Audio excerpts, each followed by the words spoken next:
So are we actually going to do this? Yeah, we are. Let's go. Can we just talk about how sometimes having a business and being an entrepreneur can feel like you're running around like a chicken with its head cut off while juggling all of the to-dos, chasing after a toddler who's running in the opposite direction of where you want to go, and also trying to manage perimenopause. Okay, so it's a lot, and it's always a lot of feelings, a lot of busyness, a lot of things, and if you have a million things happening and you're working really, really hard, but somehow it feels like you're not actually moving forward or you are stalled out and can't take on any more, then this episode is going to be for you, my friend. So, whether you are stalled out or you're wanting to make growth or you're starting to grow, but you feel like it's just adding more and more and more to your plate and giving you that hustle, exhaustion, overwhelmed feeling that you're like, this is not what I signed up for, people, then let's talk about the quiet, behind the scenes, most amazing invisible growth strategy that is not sexy to talk about.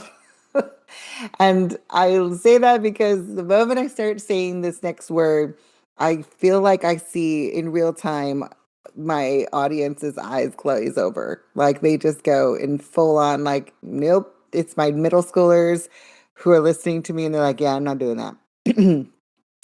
You just don't understand. That's not what I need to solve my problem.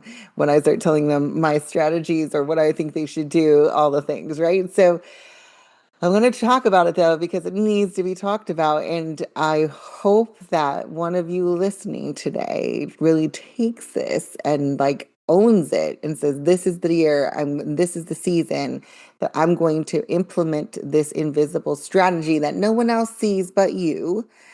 And it will make all the difference in your growth of your business and the scaling of where you want to go. And that is systems. You guessed it, it's systems. We need really good systems in our business. And I'm not just talking about your never ending to do list and scratch pieces of paper and sticky notes that you have all over your desk. I know, don't get me wrong, I am a pen and paper girl all the way. I have notebooks all over my desk and sticky notes, but also having everything organized in one place in accessible and repeatable and sustainable methods and SOPs, which are, standard operating procedures, the processes that I use, things like that, having them in a space that I can reference and access easily was the game changer in my business, though all these years ago. So I'm going to talk to you a little bit about why it's so important to have the systems and then how to use them and why it's going to work and give you a couple scenarios because I know like we just need to get real practical sometimes when it comes to systems, okay? So, I'm on the analogy roll the last few weeks with the podcast. I had somebody DM me she's like, "You're making me hungry every time I listen to your podcast because you're talking about food, recipes, grocery shopping. Now I want to eat." And I'm like, "Okay, so today we're going to middle school. Okay, we're going to middle school, and my daughters are in sixth grade, and here in Texas school system, middle school starts at sixth grade, and that transition from elementary to sixth grade or middle school from elementary, you all know, is pretty intense. And it's also their first time that instead of having just one or two teachers, maybe three max, they now have eight or nine teachers and they have to switch classes and they have more responsibility and there's not as much notes going home because they're supposed to be remembering all these things. And we have already discovered in the first few weeks of school that it's very stressful. It's a big transition for just kids in general.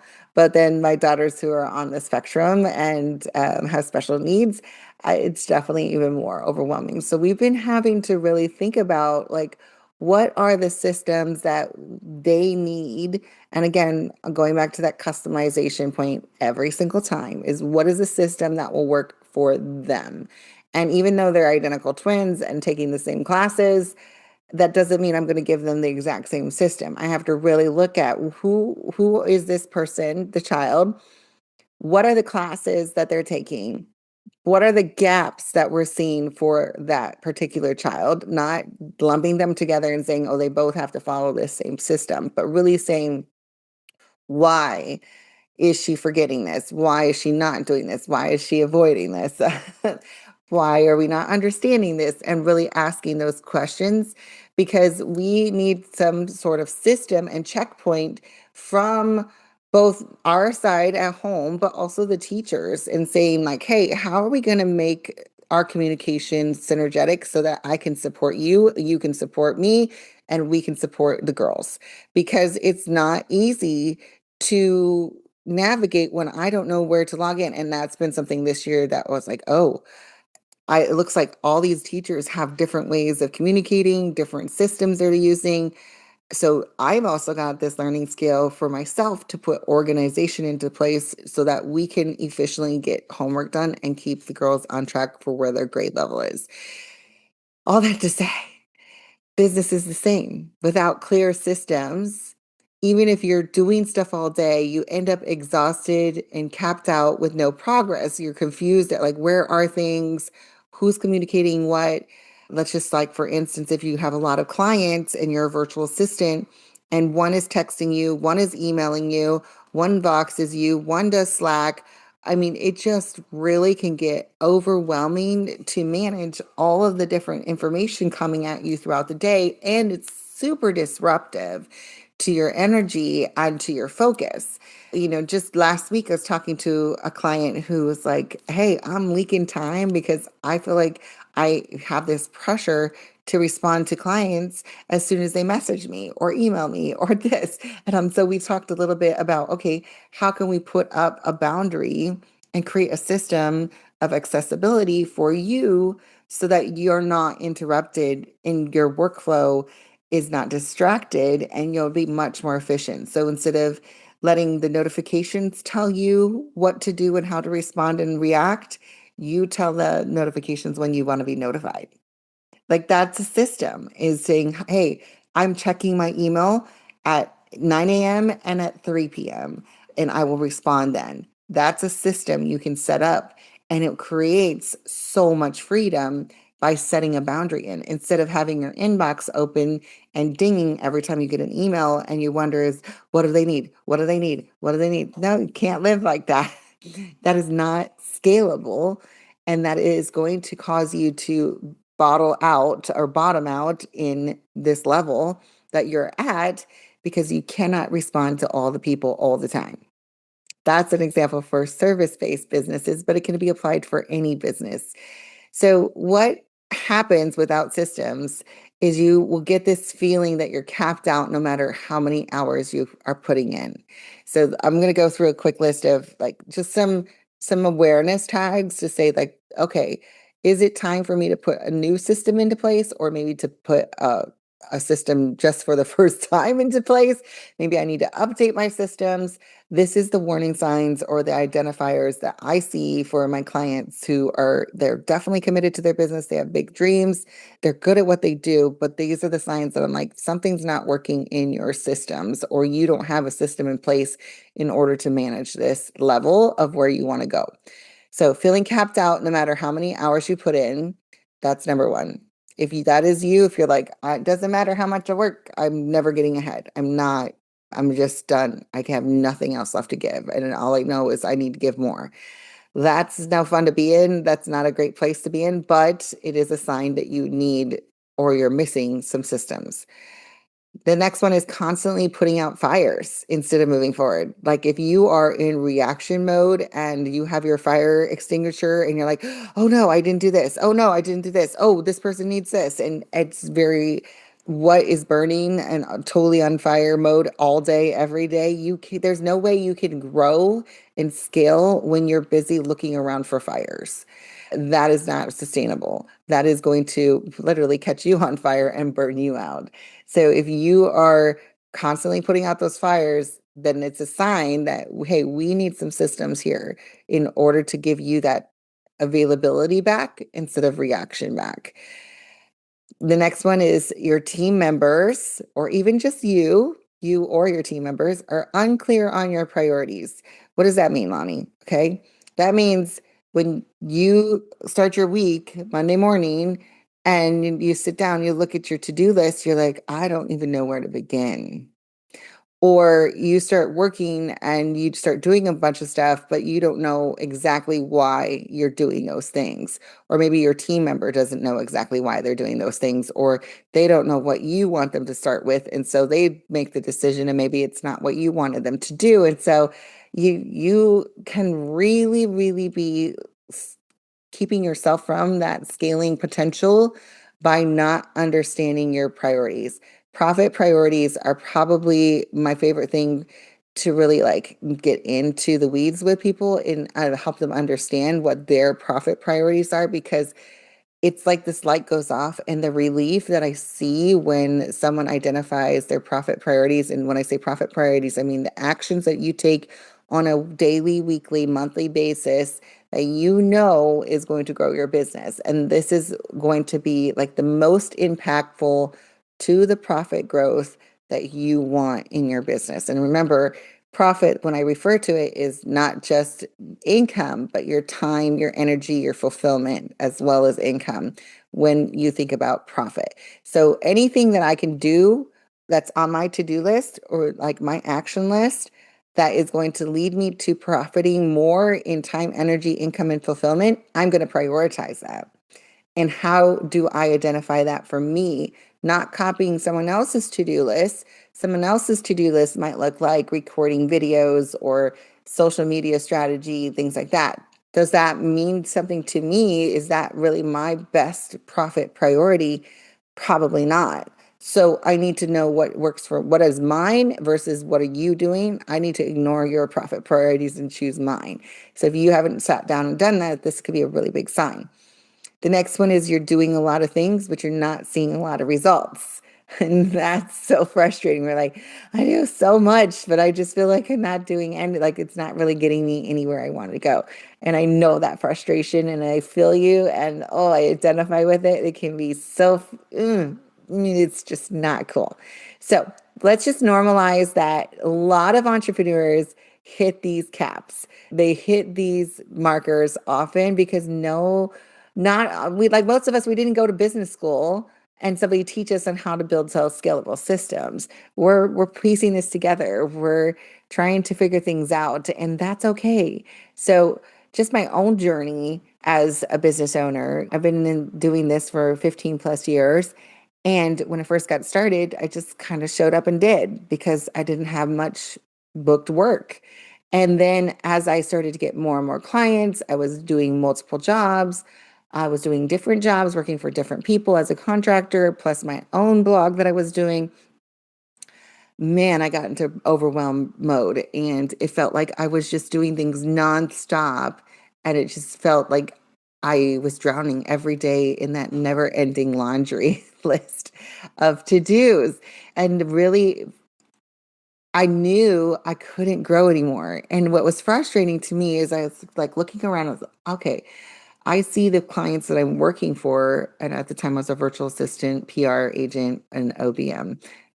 Again, multiple jobs, a little bit crazy all over the place. But I would look at my clients and it's like, oh man, they really don't do much. They don't have that really short list of actions all day. And I'm doing the majority of the work, all these things. And I got a little bitter, a little frustrated.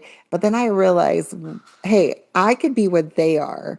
And I could be scaling and taking on more work. I could be creating more business for myself if I had some sort of system, an organization that kept me from being like jumping from thing to thing and fire to fire to fire and reaction to reaction to reaction.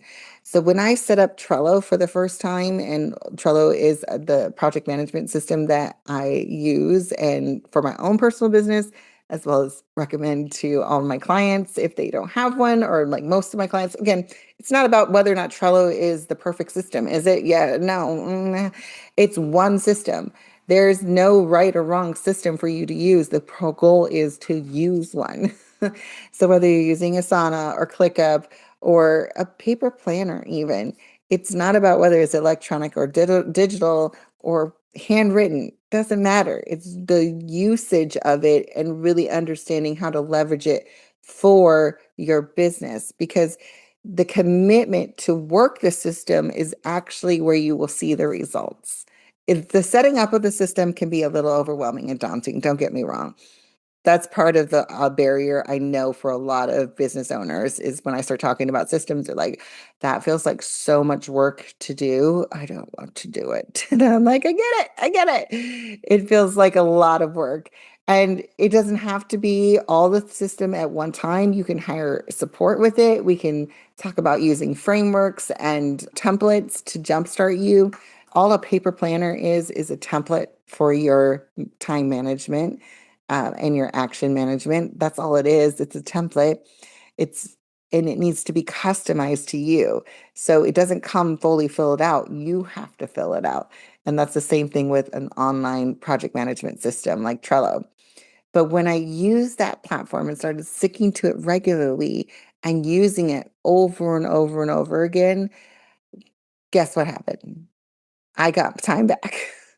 That was the first time I ever was like, "Oh, I just took back my time." And instead of my time being dictated by all the reacting I was doing in my business, I was telling my time what I wanted to do with it and where I wanted it to go, whether it was cleaning the toilets and keeping up with the kiddos mess, or if it was following up with emails or checking in on clients or working on projects.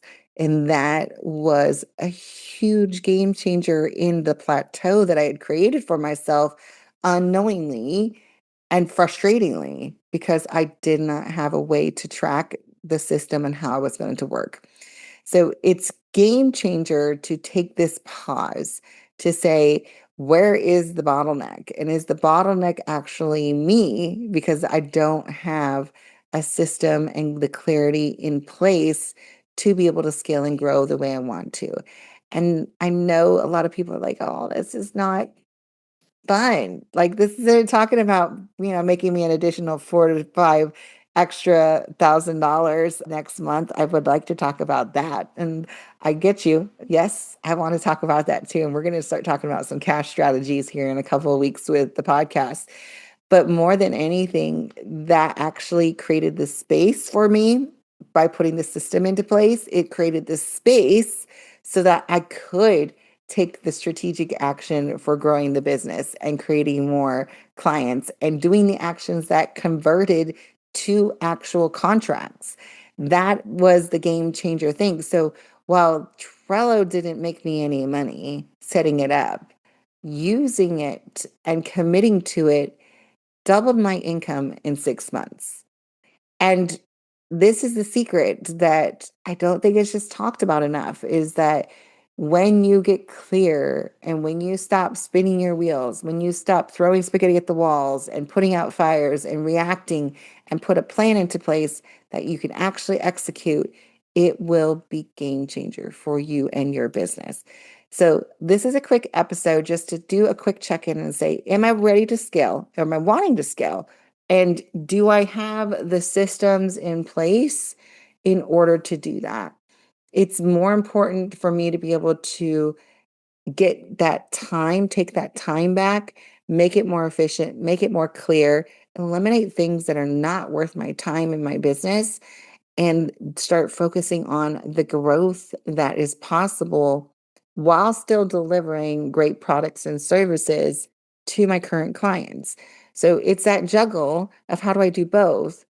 You can. And you can grow with those systems. And then the side effect from that is that when you're ready to hire, or maybe you already have a team member or team members, you'll be able to use them even more efficiently because things aren't just living in your head or in their head or in the ether of no one knows what we do here or how things get done. We just do. No, we have that all outlined and accessible for everyone on the team so we understand how to make the job even better. If I've convinced you that maybe you need some systems and you're willing to try this, okay, I want you to do a quick action step here. And like, again, the podcast is called Actually. When we point out a problem, what do we actually need to take action on to take care of this, right? So the first thing that I want you to do is to do a very simple audit. I know the word audit sounds scary. It's like the IRS, but it's not, I promise. I call the audits that I do for this process an expansion audit because I want to expand and I want to see what's holding me back, keeping me from expansion, and I want to see opportunities for more expansion. So when you look at your business, I want you just to start with a simple what's working, what's not working. What am I doing every week that I definitely know I can connect the dots and say very clearly this works? What do I feel like this is not working? This is not sustainable. This is not going to keep, I can't keep doing this. So just identifying what is and is not working is the very first step. In Empowered for More, our program for women entrepreneurs, I highly encourage them to do quarterly expansion audits where they look at what is working in their business, what is not working, and using this like checklist to go through and identify how do I make the change so I can be in full expansion mode again instead of contracting or plateauing. So audit yourself first, simplify. There is something to be said about simplicity scales. When we make things really complicated, especially as business owners with small teams or solopreneurs, you got to keep things simple. Because the moment we start to make it very complicated, multi-steps, a lot of work, it's just going to delay the results. So how have you made your business complicated and how can you simplify? This summer, that was something that I saw some areas I made some really complicated things for myself. I'm like, oh, that wasn't necessary. Yes, it was nice. It could be good, but it was not necessary for anyone or anything. I didn't have to do it. So it's time to simplify back. So I was overcomplicating a process in my business that just didn't need to be that complicated. The next one is to plan for growth.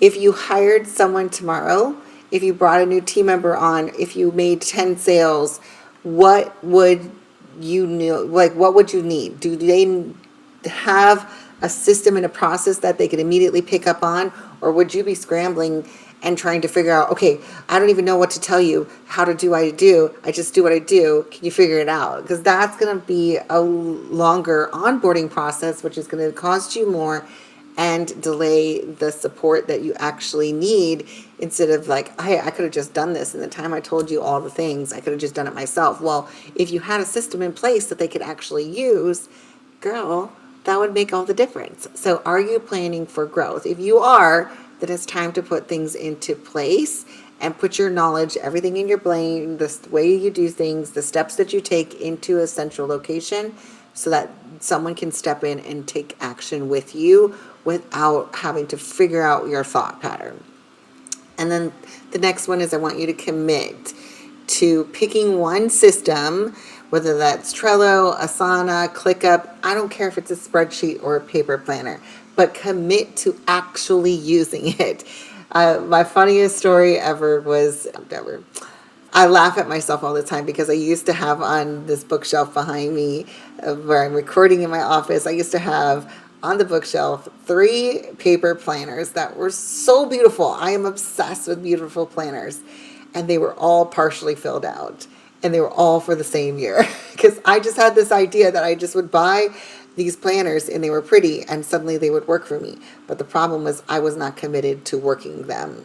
And I realized one of the big gaps for me, again, simplifying, I realized I just am not somebody who's going to carry around this giant planner everywhere I go when I'm toting around 6 kids and all of their stuff, especially during that season of life. I had a diaper bag and it was full of everything, snacks, all the things, and that poor planner just got tossed around into all kinds of sticky mess.